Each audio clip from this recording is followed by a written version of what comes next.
আজ বসন্ত পঞ্চমী।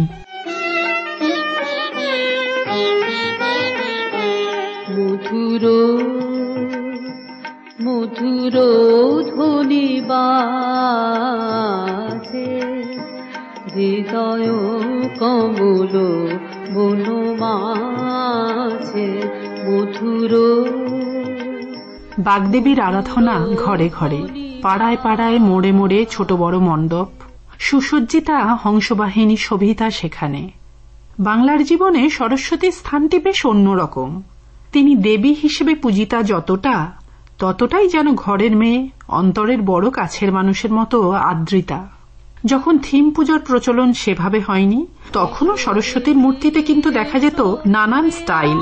কখনো তিনি দেবী, কখনো বা বিদুষী। শিক্ষার পাশাপাশি তিনি নৃত্য, গীত, বাদ্যযন্ত্র সবকিছুর জন্যই আরাধ্যা। যে এসো দেবী এসো আলোকে, একবার তোরে ফেরি চোখে। সে তো শুভ্র বসনা, তিনি শুভ্রালোকে বিরাজমান। একমাত্র শিক্ষাই পারে সমস্ত অন্ধকার দূর করতে। অজ্ঞানতা, অসচেতনতা, কুসংস্কারের অন্ধকার দূর করে মন আর চেতনাকে আলোয় আলোময় করতে।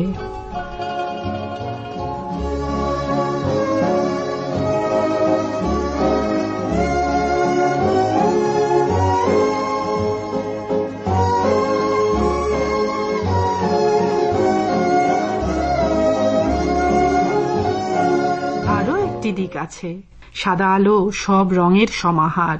তেমনি আমাদের এই দেবীর মধ্যে যেন সব অনুভূতিরই ছোঁয়া। নাতিশীতোষ্ণ মেদুর আবহাওয়ায় তাই কচি কাঁচাদের পাশাপাশি কিশোর কিশোরী, তরুণ তরুণী সব বয়সীদেরই মধ্যে এই উৎসব এক মধুর সুর তোলে।